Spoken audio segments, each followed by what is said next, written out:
नमस्कार दोस्तों, आइए आज सुनते हैं शिवानी जी की दिल छू लेने वाली कहानी दर्पण। उसे शौक बस यही था। दाएं बाएं कमरे के हर कोने में लंबे चौकोर तिकोने और गोल शीशे जड़े श्रृंगारदान खड़े थे। किसी के सम्मुख वह अपनी एड़ी चुंबी चोटी को नाना प्रकार के मोहपाशों से गूंथ मुस्कुराती खड़ी हो जाती। किसी आदमकद शीशे में वह अपना सुडौल शरीर के एक एक मोहक उभार को मुग्धा सी घंटों निहारती रहती।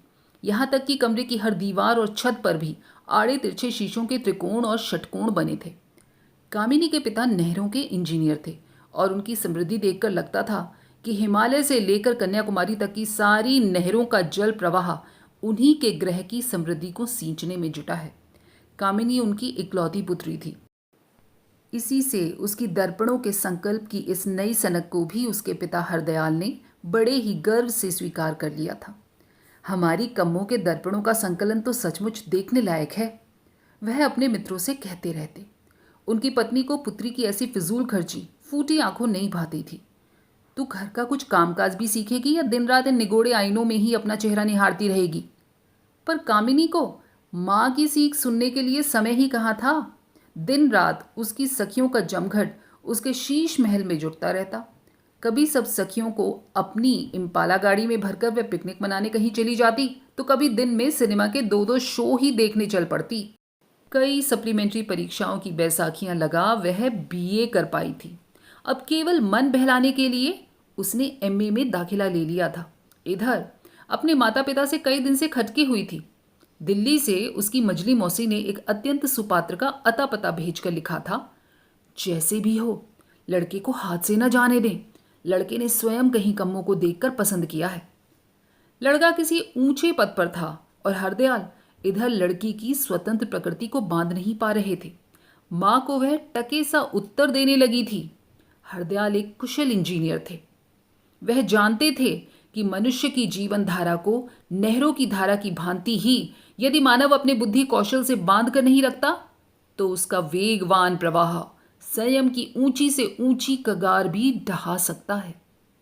कामिनी के सम्मुख खाने की मेज पर स्नेही मौसी का उदार प्रस्ताव बड़े छल बल से हरदयाल ने हंस हंस कर रखा, पर उस दम्भी छोकरी ने चुटकियों में हंसकर ही उड़ा भर दिया। बस करिए डैडी, मौसी की पसंद पर हमें विश्वास नहीं है। जो अपने लिए कायदे का जोड़ा नहीं जुटा सकी, वह मेरे लिए भला क्या ढूंढ पाएंगी? तुम्हारे वही मौसाज 3,000 तनख्वाह पा रहे हैं। कामिनी की मां चुप नहीं रह सकी थी। 3 लाख भी पालें, फिर भी कांच की आंख के स्वामी काने ही कहलाएंगे। उस दिन जब तुम्हें बाजार जाना था और बारिश रुक ही नहीं रही थी, तब सुतली में 7 कानों के नाम बांधने में तुम्हें 7वें काने का नाम याद नहीं आया। तब मैंने मौसा जी का नाम लिया और तुमने चट उनके नाम की गांठ बांध डाली थी। जब घर के ही लोग नहीं भूल पाते कि मौसा काने हैं, तब दुनिया क्या भूल पाएगी? फिर विवाह? हं, विवाह के समय भी मौसी को पता था कि काने हैं। छी, मैं होती तो जहर खा लेती माँ। वह मेज की थाली भड़बड़ाती उठकर चली गई। हरदयाल भी जानते थे कि लड़का सुदर्शन नहीं है, पर पुरुष का रूप भला कौन देखता है। उन्हें अपनी मंझली साली पर बहुत विश्वास था। स्थिति काबू से बाहर जाती देख उन्होंने दफ्तर से ट्रंक कॉल कर विनीता को रातों रात बुलवा लिया। लंबी चौड़ी विनीता बड़े ही प्रभावशाली व्यक्तित्व की स्वामिनी थी। उसके पति विदेशी दूतावास में फर्स्ट सेक्रेटरी थे। विवाह से पूर्व वह आकाशवाणी से समाचार पढ़ा करती थी। इसी से उसकी वाणी में अपने सधे उतार चढ़ाव से श्रोताओं को बांधने की स्वाभाविक क्षमता आ गई थी। बड़ी पगली है तू कम्मो। उसने आते ही अपना बड़ा बटुआ सोफे पर पटक पास में बैठी कामिनी को अपनी भुजाओं में बांध लिया था। मैंने लड़के को स्वयं देखकर पसंद किया है। इसी यूनिवर्सिटी का तो छात्र रह चुका है। तूने भी देखा होगा, हर कन्वोकेशन में 50 मेडल बटोरता था। हाँ, देखा है मौसी, इसी से तो हंसी आ रही है। बेहया कामिनी जोर से हंस भी पड़ी थी। बाप रे बाप, नाक है कि कुतुब मीनार। 2.25 गज की दुनाली की एक ही छींक एक साथ 10 पत्नियों को घायल कर सकती है मौसी। मौसी, भगवान के लिए अब मुझसे कुछ मत कहना। पागल ना बनो कम्मो, लड़का यही है। मैंने कल उसे चाय पर बुलाया है। लड़के ने तुझे किसी फर्नीचर की दुकान पर आईना खरीदते देखा है। तेरा प्रतिबिंब सामने धरे आईने में पड़ रहा था। उसी को देखकर बुरी तरह रीझ गया है। उसकी बुआ टेलीविजन में काम करती है, मेरे साथ आकाशवाणी में काम कर चुकी है। उसी को लड़के ने लिखा था कि मुझसे रिश्ता भिजवा दो। छी, ऐसी सस्ती भावुकता हमें पसंद नहीं है मौसी। कामिनी ने अपनी सुंदर नाक सिकोड़ कर कहा। यह दर्पण में किसी का प्रतिबिंब देखकर मुग्ध होने वाली अलाउद्दीन खिलजी का युग नहीं है मौसी। आप उसे शौक से चाय, लंच या डिनर पर बुलाइए, पर मैं उस नक्कू की दुल्हन बनने से रही। नाक सिकोड़ने पर कमबख्त गजब ढाती थी। इसी से उसका दिमाग भी तो सातवें आसमान पर चढ़ा हुआ था। सच थी बड़ी सुंदर, पर विनीता भी हार मानने वाली नहीं थी। दूसरे दिन की चाय को सफल बनाने के लिए वह जी जान से जुट गई। कामिनी को प्रसन्न करने के लिए वह उसके लिए एक हल्की धानी रंग की चंदेरी साड़ी भी ले आई। अपने माणिक के झुमके उसके कानों में डालकर दोनों हाथों से उसका मोहक चेहरा अपने पास खींचकर वह बड़े रौबीले स्वर में बोली, बदसूरत पति एक नियामत है कमो। बस यह समझ ले कि एक ऐसा चेक तेरे पास हमेशा धरा रहेगा जिसे जब चाहा भुना लिया। तू सुंदरी है, इसी से तेरा पलड़ा हमेशा भारी रहेगा। फिर नरेश को मैंने दिन रात देखा है, जरा नाक ही तो लंबी है। रहने भी दो मौसी, तुमने देखा है तो मैंने भी उसे देखा है। कामिनी उठ खड़ी हुई, पर मौसी ने फिर हाथ खींचकर उसे अपने पास बिठा लिया और बोली, तेरे भाभी ससुर की कोठी वेस्टर्न कोट का सबसे जगमगाता हीरा है पगली। वह फिर अपनी मंजी वाणी में आकाशवाणी की लोच ले आई। दोनों जेठानियां दिन रात विदेशी आकाशों में उड़ती फिरती हैं।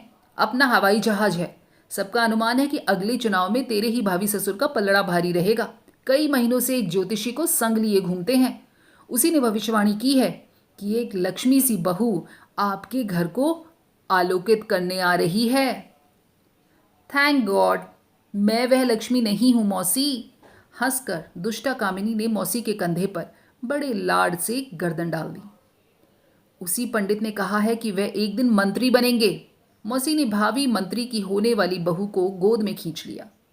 ओ मौसी, अगर तुम सोच रही हो कि मंत्री के सुपुत्र के गले में मैं ही माला डाल दूंगी तो मुझे दुख है कि तुम्हारी यह इच्छा कभी नहीं पूरी होगी। फूल मालाओं से लदे खुली कार में बत्तीसी ताने मंत्री ससुर के साथ बनावटी नम्रता की मुद्रा में हाथ जोड़े ग्रुप चित्र को अखबार में देखने की मेरी कोई महत्वाकांक्षा नहीं है मौसी।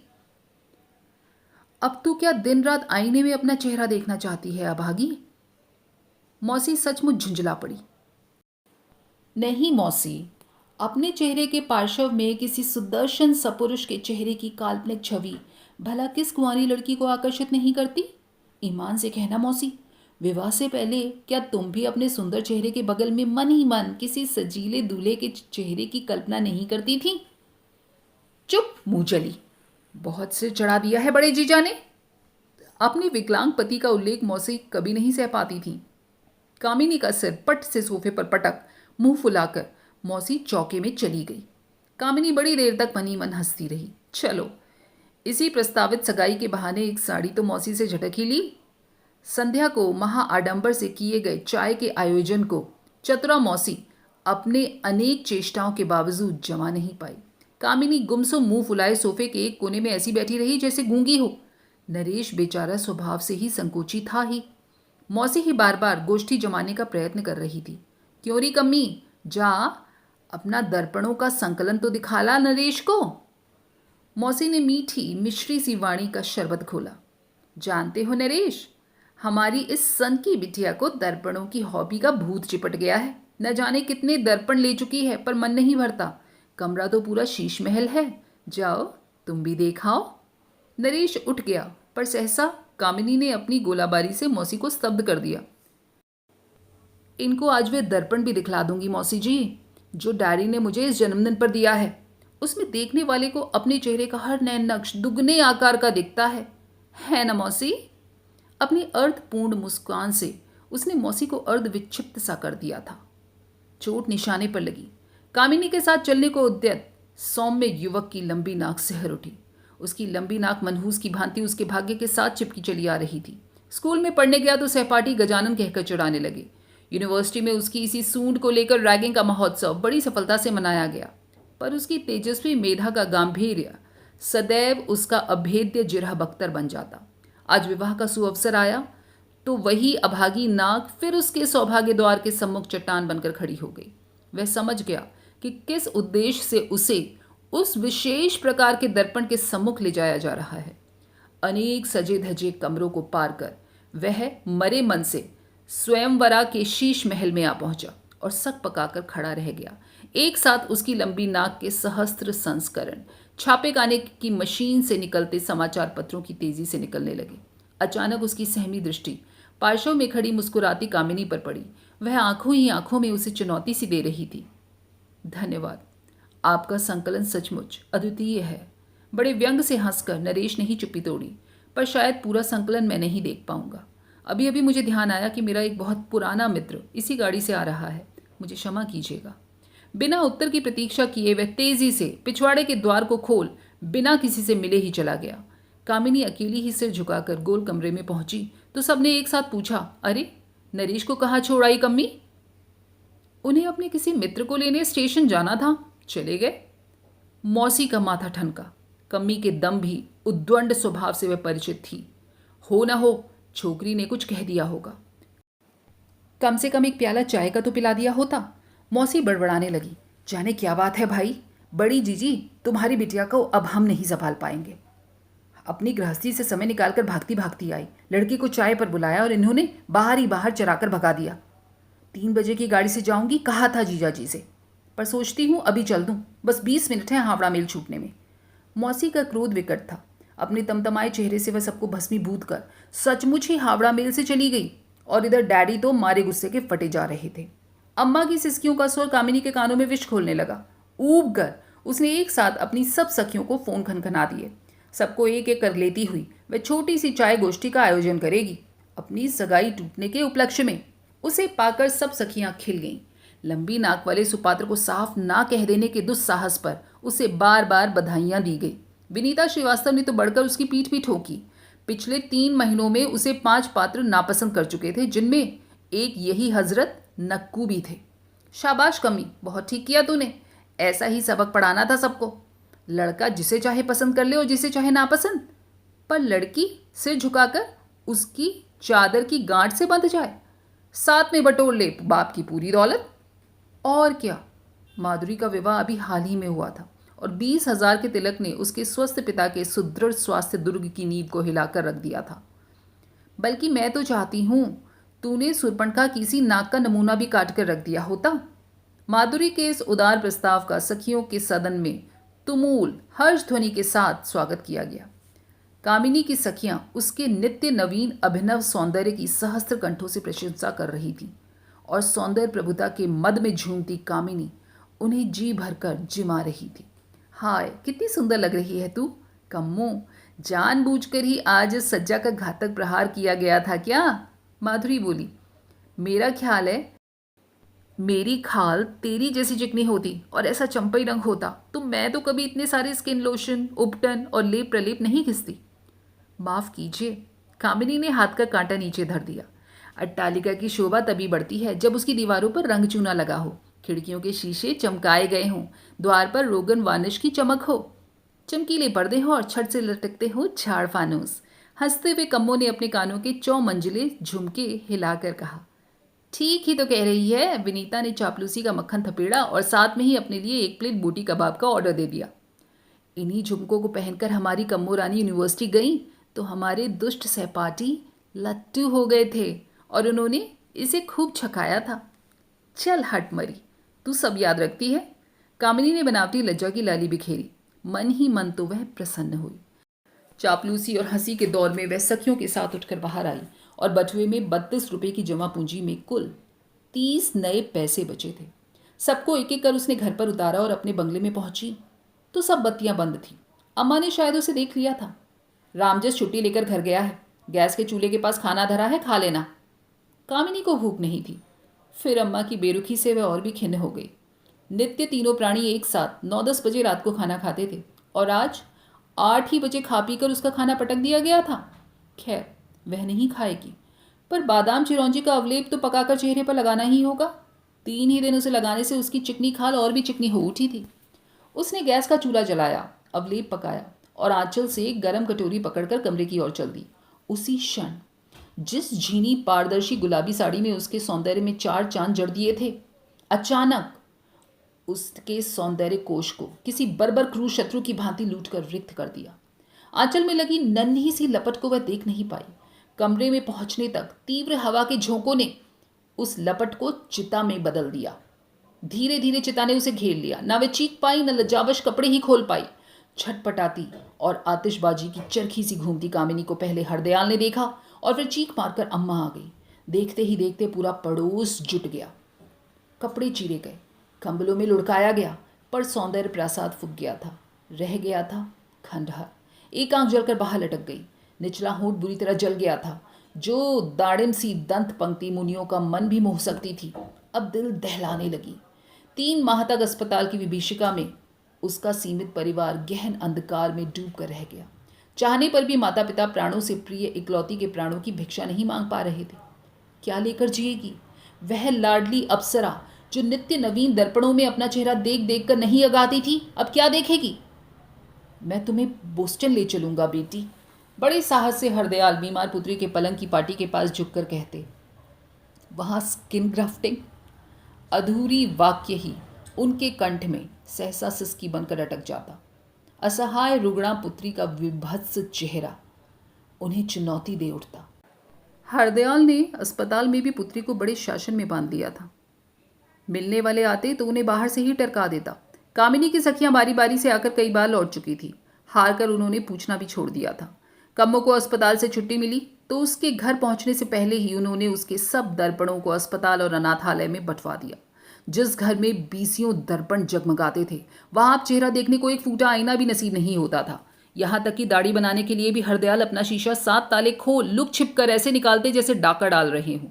यही नहीं, उनके विभाग में मध्य प्रदेश के आदिवासियों के एक जंगली इलाके में किसी कुख्यात नहर को बांधने के लिए साहसी इंजीनियर की ढूंढ मची और कोई भी उस पिछड़े हुए इलाके में जाने को राजी नहीं हुआ तो चट से हरदयाल ने अपना नाम भेज दिया। यह क्या हरदयाल? उनके बड़े अफसर ने बड़े आश्चर्य से कहा।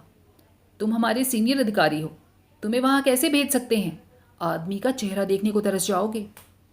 ऐसी ही जगह जाना चाहता हूं सर। हरदयाल की आंखें डबडबा आईं। अफसर सब समझ गया। बेचारा हरदयाल अपने पूरे विभाग की सहानुभूति, विकलांगी पुत्री और असंतुष्टा पत्नी को लेकर हरदयाल चले गए। ठीक ही कहा था अफसर ने, ऐसा बीहड़ इलाका शायद कहीं ढूंढने पर भी नहीं मिल सकता। कहीं दूर दूर तक फैले बांस के झुरमुट थे और कहीं थी विषैले कांटों की झाड़ियां। बहुत दूरी पर 3-4 रूसी इंजीनियरों के परिवार रहते थे जिनकी पत्नियों को रूसी भाषा के अतिरिक्त अन्य किसी भाषा का ज्ञान ही नहीं था। एक बार पत्नी को लेकर हरदयाल गए भी थे, पर केवल मुस्कानों का आदान प्रदान अधिक समय तक नहीं चल पाया। कामिनी अंदर कमरे में ही पड़ी रहती। उसके कमरे में किसी को जाने की अनुमति भी नहीं थी और आवश्यकता भी नहीं पड़ती। उसका कमरा एकदम सिरे पर था और भारी भारी हरे पर्दों को वो दिन रात घटाटोप अंधकार छाया रहता था। ठीक जैसे कि टेटनस के रोगी को सामान्य प्रकाश से ही भयावह कंप छूटने लगते हैं, वैसे ही पर्दा जरा सा भी हिलता तो कामिनी चेहरे पर चादर खींचकर थर थर कांपने लगती।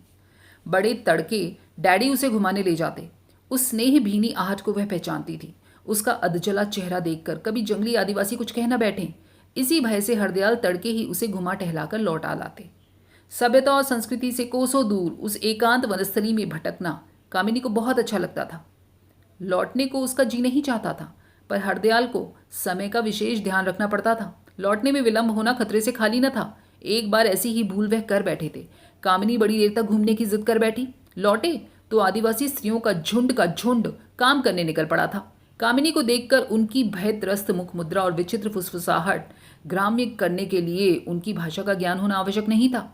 एक चंचल किशोरी तो मुंह में आंचल ठूसकर हंसने भी लगी थी।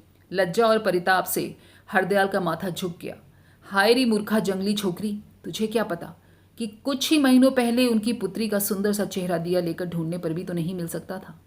उसी दिन से पिता पुत्री का प्रातःकालीन पर्यटन ब्रह्म मुहूर्त में आरंभ कर सूर्योदय से पहले ही समाप्त कर दिया जाता। एक दिन नित्य नियमानुसार तड़के ही हरदयाल कामिनी को बुलाने गए तो कमरा खाली था। पहले उन्होंने सोचा शायद गुसलखाने में हो, पर वह वहां भी नहीं थी। दबे पैर उन्होंने सब कमरे छान डाले, फिर हड़बड़ाकर छड़ी लेकर निकल गए। कई दिन से वह बांध पर ले चलने के लिए मचल रही थी, पर जानबूझकर ही हरदयाल टालते जा रहे थे। टालने का एक कारण भी था। 3-4 सुंदर नौजवान इंजीनियर वहां कैंप लगाकर दिन रात काम करते थे। फिर आजकल के मातहत तो अफसर का आना शिकारी कुत्ते की तत्परता से सूंघ लेते हैं। कहीं उन्हें देखकर वे आना बैठे तो अनर्थ हो जाएगा। अब तक उनकी पुत्री के दुर्भाग्य का इतिहास उन्हीं के बंगले तक सीमित था। कामिनी के कमरे में ही हरदयाल ने संसार भर के मनोरंजन के साधन जुटाने का यथासंभव चेष्टा की थी। एक से एक पत्रिकाएं, रेडियोग्राम, रिकॉर्ड प्ले, सब कुछ तो था वहां। पर कामिनी क्या एक भी पत्रिका के पन्ने उलटकर देखती थी? उसका यौवन अकाल मृत्यु को प्राप्त हो गया था, और अकाल मृत्यु को प्राप्त युवा प्राणों के प्रेत को क्या कभी शांति मिलती है? आज कहाँ ढूंढेंगे उस भटकती आत्मा को अब?